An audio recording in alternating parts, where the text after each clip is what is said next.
Uma boa noite para todos vocês, mais uma vez, uma quarta-feira aqui comigo. Hoje eu quero falar com vocês um pouco sobre a introdução do livro de Atos dos Apóstolos, que é um livro muito importante para nós, porque para muitas pessoas o livro de Atos pode não significar muito, mas para quem tem um pouco de conhecimento bíblico, sabe da importância desse livro. E se não houvesse chegado esse livro até nós, com certeza teria uma lacuna, um espaço vazio, em branco, entre a igreja atual e a igreja primitiva, a primeira igreja. Fica comigo, a gente vai falar sobre isso um pouco hoje, até o fim. Você vai aprender muita coisa. Quero que você entenda a base desse livro. E a igreja de hoje é importante saber que ela teve um início. E ela não poderia existir se não houvesse um exemplo bíblico. Então, a grande importância na vida dos apóstolos e dos membros e nos acontecimentos daquela época. E Atos dos Apóstolos nos revela pontos importantes para que hoje nós possamos organizar e doutrinar as nossas igrejas. E eu quero mostrar para vocês duas importâncias, seguintes pontos. Primeiro, a importância doutrinária por estar cheio de ilustrações e exemplos de doutrina cristã. Então, essa é a primeira importância. O verdadeiro ensino cristão pelo modo de vida, né, e, e pensamentos a respeito de Jesus Cristo. Então, Lucas, que é o escritor desse livro, né, do que aconteceu naquela época, ela vai ilustrar as ideias principais. A outra importância está na prática, né? A importância prática é demonstrada e ensina como devemos agir como igreja em relação à oposição. Quero ir com vocês para os primeiros versículos bíblicos lá de Atos. Atos, aí fala prólogo, né? Escrevi o primeiro livro, ó, Teófilo, a gente sabe que está se referindo ao Evangelho de Lucas, relatando todas as coisas que Jesus começou a fazer e a ensinar. Isso aqui é a frase que é a base de todas as coisas, o que Jesus começou a fazer e ensinar. A gente vai ver um pouco sobre isso mais tarde, mas até o dia que, depois de haver dado os mandamentos por intermédio do Espírito Santo, os apóstolos que escolheram, foi ele elevado às alturas. Então, é importante saber para nós que o verdadeiro agente desse livro é o Senhor Jesus Cristo. Não são os atos dos apóstolos, mas a principal coisa é Jesus Cristo. O principal personagem, né? É Jesus Cristo. E os apóstolos são instrumentos usados por suas mãos. E essas narrativas que foram feitas por Lucas aqui no livro de Atos prova que as atividades do ministério terreno do Senhor Jesus Cristo não mudou em efeito, mas em método. Então Jesus não estava mais presente fisicamente, mas o efeito, não é, continuou. Então, ainda que ele age, né, é ele quem age com energia, com força através da igreja nos dias de hoje, e a gente já sabe isso em João 15, versículo 5, quando lá ele diz que nós não conseguimos fazer nada se não for por meio dele. João 15, versículo 5. Eu sou a verdadeira, eu sou a videira, vós os ramos. Quem permanecer em mim e eu nele, esse dá muito fruto, porque sem mim nada podeis fazer. Então, está claro isso para nós aqui.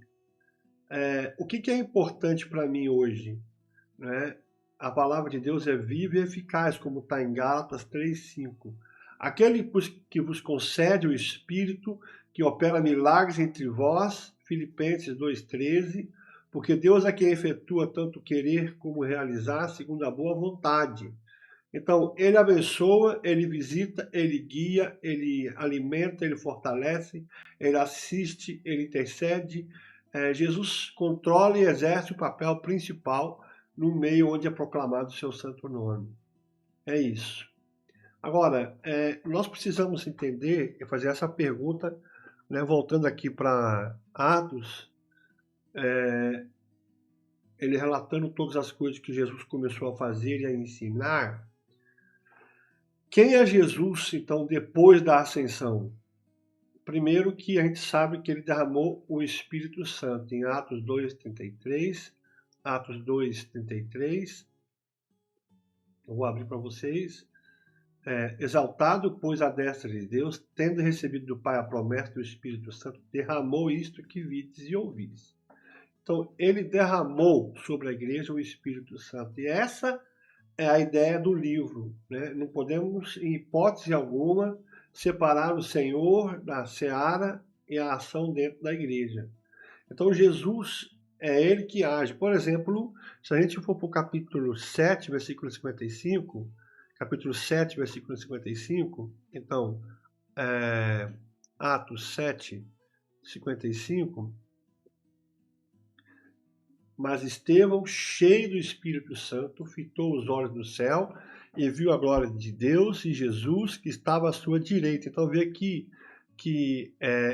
o encorajamento para Estevão não ceder foi justamente ele ter essa visão, porque ele estava cheio do Espírito Santo. Mas no livro tem mais algumas ações do Senhor. Se você for comigo, por exemplo, para Atos 9, no versículo 3, ali tem a conversão de Saulo, né?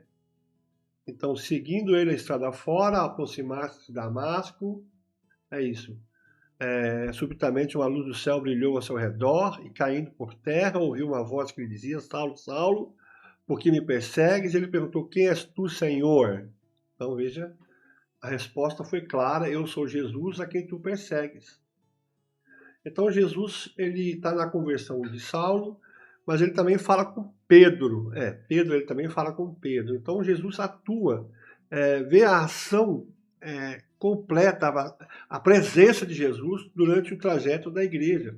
Em Atos 10, versículo 13 ao 16, Atos 10, ali Pedro ele vai ter uma visão, e aí ouvi-se uma voz que se dirigia a ele: levanta-te, Pedro, mata e come. E aí tem todo esse acontecimento, mas quando Pedro replica: de modo nenhum, Senhor. Então, Pedro reconhece quem é Jesus, e Jesus fala diretamente com ele.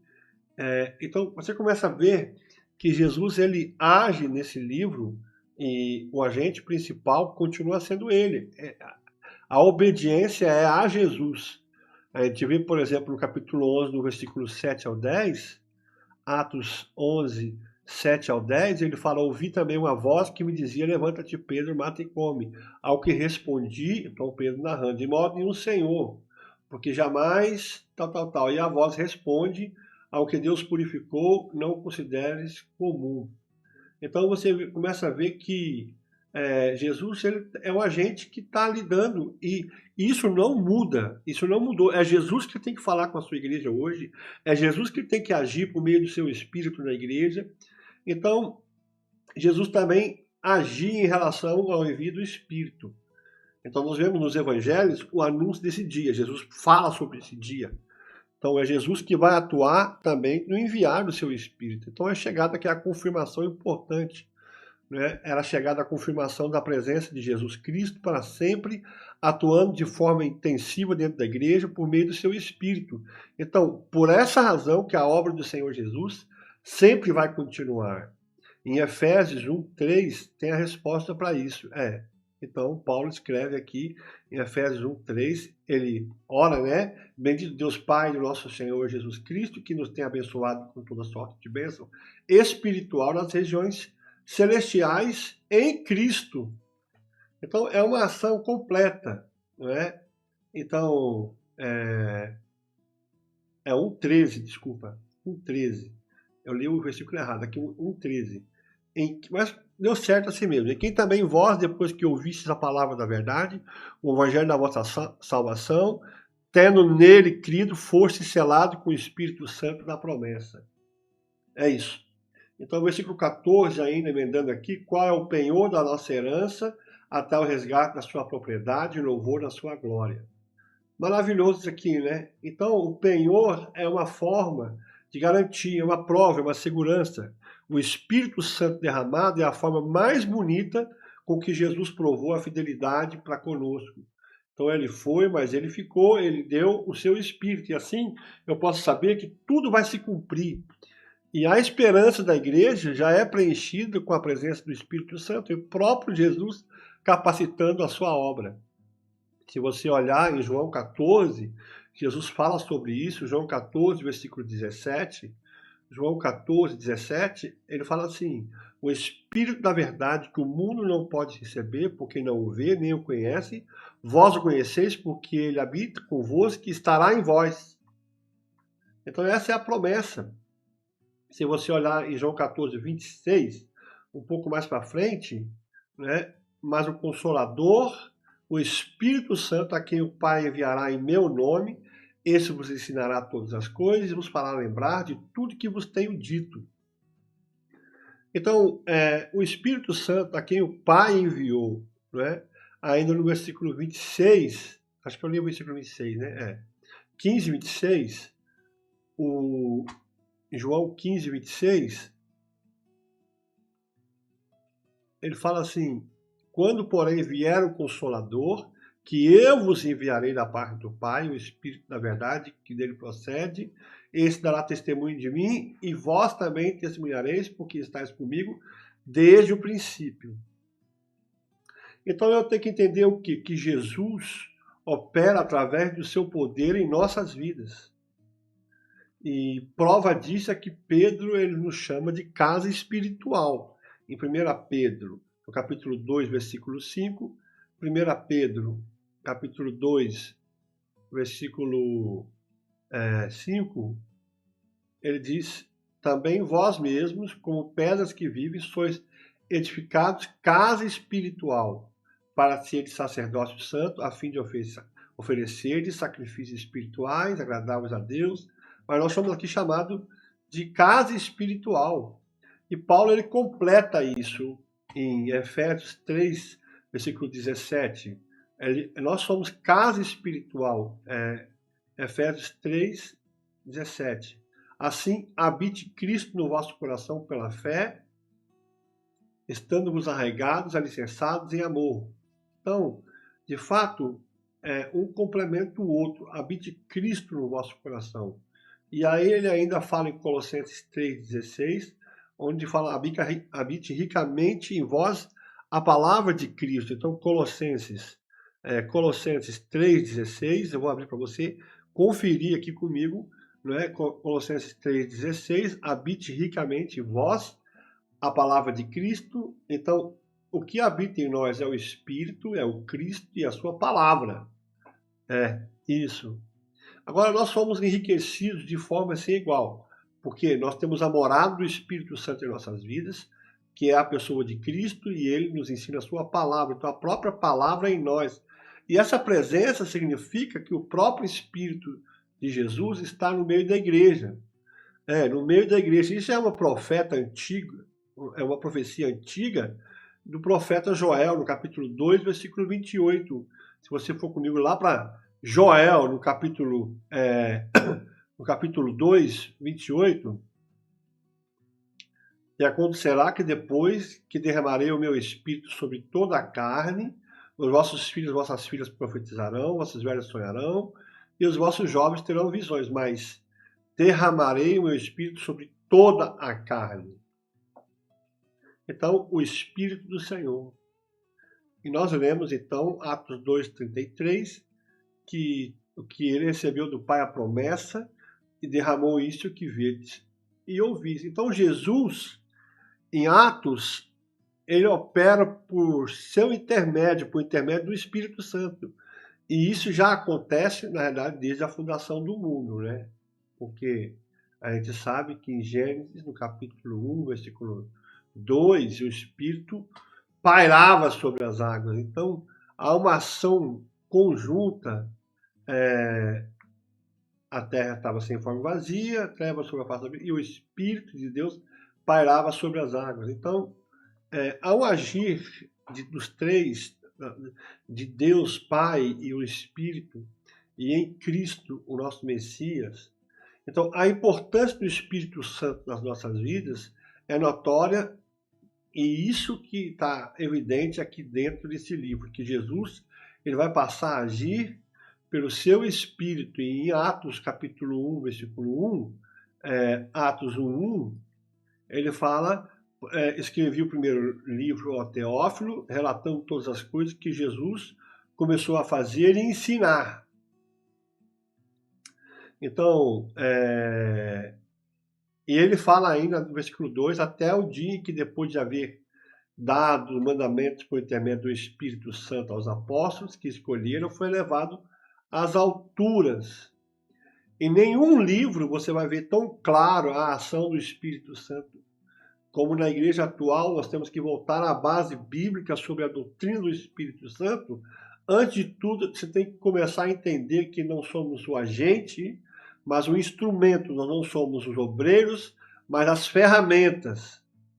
E Deus, que ele continua agindo. Eu falo em Efésios 3:20, né? Aquele que começou a boa obra, Efésios 3:20. Aquele que começou a boa obra, aquele que é poderoso para fazer infinitamente mais do que tudo quanto pedimos e pensamos, e conforme o seu poder, e opera em nós. De fato, as perguntas têm que ser feitas: qual a importância do derramamento do Espírito na sua vida hoje? Qual o verdadeiro papel da igreja? Nós somos os agentes? Nós somos os obreiros? Ou nós somos os instrumentos? E o que significa a palavra penhor? É isso que você tem que pensar. Bom, hoje eu dei uma introdução rápida sobre o livro de Atos. Posso continuar falando com vocês sobre a importância da ação do Senhor Jesus por meio do seu Espírito Santo. Bom, eu espero que tenha ajudado você um pouco, que você possa entender. Se você não entendeu, volta, ouça de novo. Se você tiver perguntas, pode mandar na descrição ou entra aí, né? Você vai achar meu e-mail por aí. Me manda uma pergunta, eu posso te responder. Quero te agradecer por estar comigo até agora. Desejar a vocês uma boa quarta-feira, uma boa noite. Que Deus abençoe. Tchau.